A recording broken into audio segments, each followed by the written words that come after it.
for joining us today. According to the Centers for Disease Control and Prevention, half of all 9th and 12th grade students have had a sexual encounter. The truth is, sex is a very natural part of life, and it's perfectly normal for our teenagers to have sexual feelings. However, it is important that our sons know how sacred an activity sex is. So joining me on my support team today are Terry Williams. She's the co-founder of the Stay Strong Youth Organization right here in New York, and she's the author of Stay Strong, Simple Life Lessons for Teens. Thank you, Terry, for being here. Also joining Terry is Scott Sell. He is Executive Director of the Savannah Family Institute and the author of Parenting Your Out of Control Teen. Thank you so much, Scott. Also here with me today is Dr. Michael Hickson of St. Vincent's Hospital. His specialty is addiction medicine. Dr. Hickson works as a teen mentor for a number of youth organizations here in New York, and the kids often refer to him as the hip-hop doctor. You look like a hip-hop doctor.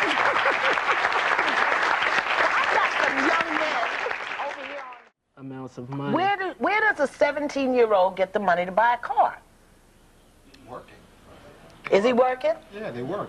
To buy a car? I didn't say what they're working at. Okay. All right. Okay.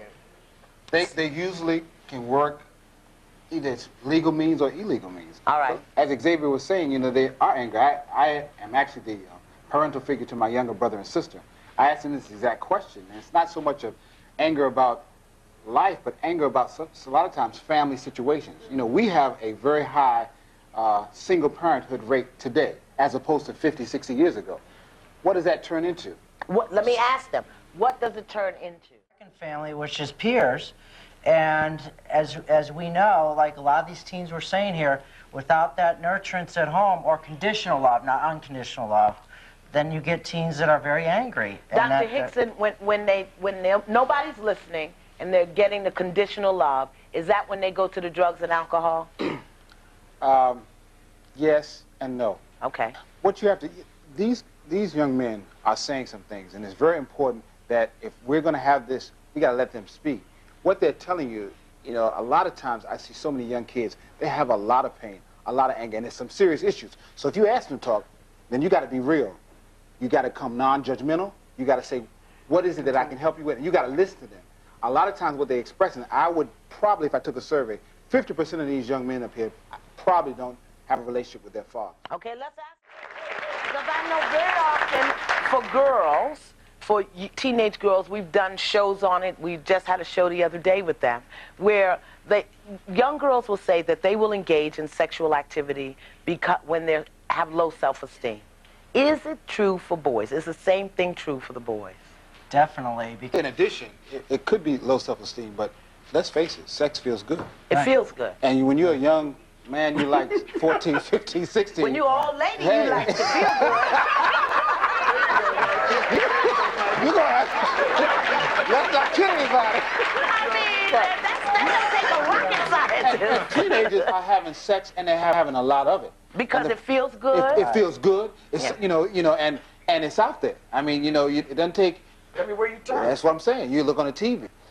We know from, you know, statistics that the ages 13 to 19, really to 24, is the fastest rising population that's becoming HIV infected. Yes. We know that chlamydia and gonorrhea is on the rise. We but know that see, syphilis. for me, it's not just having the sex. I mean, that's one part of it. But it's the recklessness of having unprotected sex.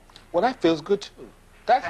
What's the point of having sex? Yeah. And your point is? Well, sometimes what I'm saying is, you're right. They shouldn't have unprotected sex, but we're competing with the fact you're going to tell a young, virile male, you know what? Like Fernando over there. You're going to tell Fernando, Fernando, I want you to stop. I want you to go and find a condom. I want you, you know, take it out, put it on, you know, as opposed, and she's sitting there ready. And if you think, well, you know what? I'm concerned about that. Poor Fernando.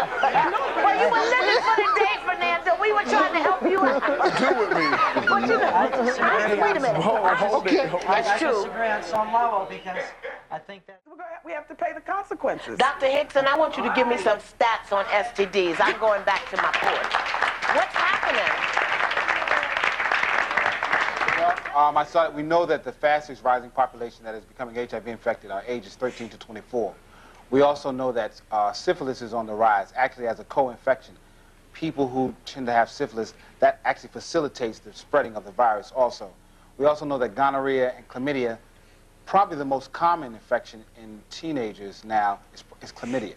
Really? It's been, for the last 5 years, it's been kind of stable, according to the monitoring the future trends. But we also know that chlamydia is very common. The men who have it generally don't have any symptoms. They don't know. And they pass it around. And they pass it on. So let me ask him. I'm going to come to all of you, but Dr. Hickson, you're called the hip-hop doctor. So am I assuming wrong if I say that you take hip-hop and use it in a positive way when working with the young people? Oh, definitely. Xavier, Terry, and I have sort of talked about that before. Actually, I'm trying to do some work with, or they're trying to get me to do some work with them with the hip-hop. And what I believe is I think that children listen to, and kids and teenagers listen to music. Yeah. And right now, hip-hop is what they're listening to. And so sometimes I'll come and I'll play music. I'll talk about certain artists. That is my leeway in, you know, because I listen to music too. I like it.